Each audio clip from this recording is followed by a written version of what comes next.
Sveiki, mėlyjei. Čia yra Lietuvos karalystės karaliaus Kazimiero pranešimas.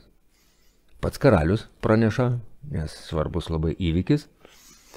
Tai va, paruošiau laišką Vilniaus savivaldybei ir prezidentui.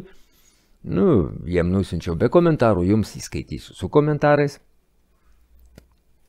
Laiškas štai toks. Pranešimas LR prezidentui ir Vilniaus miesto savivaldybei. Kopijas nusinčiau, tai yra išsiųsim, tai paspausim mygtuką. Spaudai, kai kuriai, tai yra Kazimieras Juraitis, Kazimiero Juraičio Lietuvos karalystės karalius, Vilniaus miesto savivaldybės administracijos direktoriui ir Lietuvos Respublikoje prezidentui pranešimas. Birželio 3 dienos. Pranešu, kad šių metų Liepos 4 dieną Lietuvos ir pagrindinės sąjungininkės JAV garbiai rengiu visuotinį Lietuvos gyventojų, tai yra tautos, susirinkimą prie LRT pastato Konarskio 49 Vilnius. Susirinkimo tikslas paviešinti Lietuvos gyventojams žinią, kad šių metų rinkimų į LR Seimo metu tauta ketina įtvirtinti konstituciją, tai yra realizuoti Konstitucijos 4 straipsnio 1 dalyje tauta valdo tiesiogiai išreikštą dvasią. Be to, šiai tautos šventei pažymėti skelbiu, kad šių metų Liepos 4-5 dienomis Vilniaus mieste įvyks prekybinė šventinė Kazimiero mugė, kuri turės kompensuoti šiais metais sunaikintą tradicinę Kaziuko mugę. Vilniaus miesto savivaldybės administracijai ir susisiekimo ministerijos ministrui Jaroslav Narkevič įsakau. Pirma, atlikti reikiamus veiksmus, kad policija sudarytų sąlygas karaliui Kazimierui nekliudomai patekti į tautai priklausančios LRT televizijos studiją. Antra, atlikti reikiamus veiksmus ir sudaryti sąlygą, kad Vilniaus mieste šių metų Liepos 4-5 dienomis įvyktų Kazimiero mugė. Kviečiu Lietuvos Respublikos prezidentą Gitaną Nausėdą šią žinią palaikyti ir būti Lietuvos konstitucingumo globėjų. Kazimiero Juraičio Lietuvos karalystės karalius Kazimieras. Pagal Lietuvos Respublikos teisėtvarkos sistemą Kazimieras Juraitis gyvenantis ten ir ten, telefonas toks ir toks. Pakomentuosiu dabar šią žinią. Kaip žinia, pagal Lietuvos Respublikos konstituciją pagrindinis valstybės subjektas yra tauta.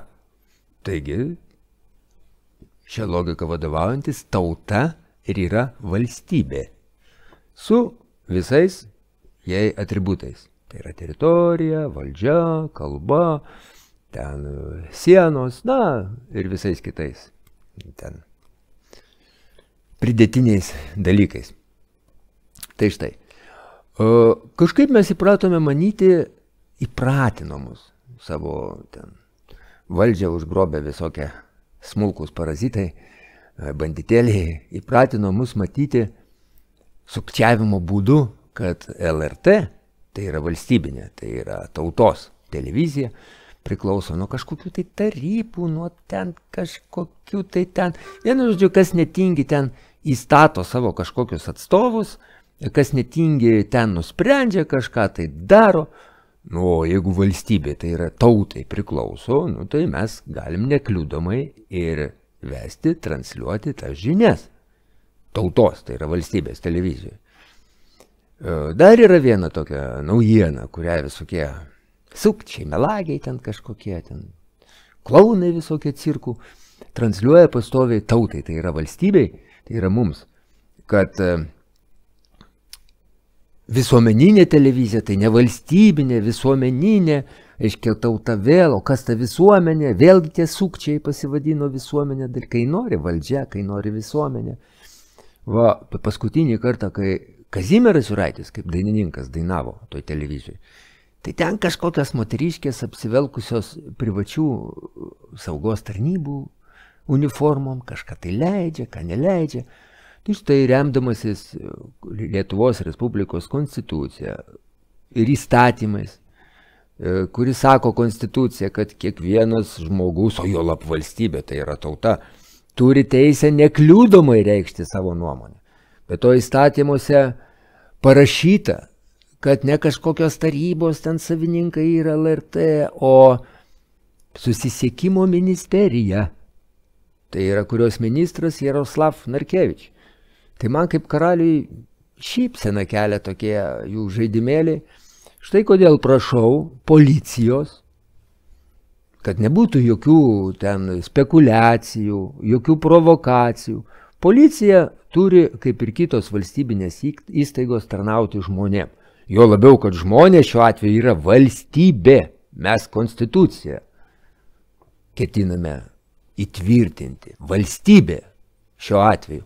Valstybei, kad nebūtų kliudoma kažkokių tai privačių asmenų, nesvarbu pagal kokias sutartis tai būtų sudaryta imitaciniu būdu, pakliūti jai priklausančias patalpas, studiją ir užtikrinti techninės sąlygas, ištransliuoti pagrindiniam valstybės žiniom.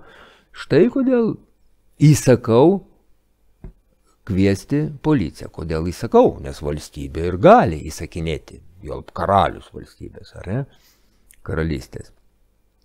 Ir dar viena aplinkybė, kad, pavyzdžiui, direkcija irgi tokią formą sako, įsakau.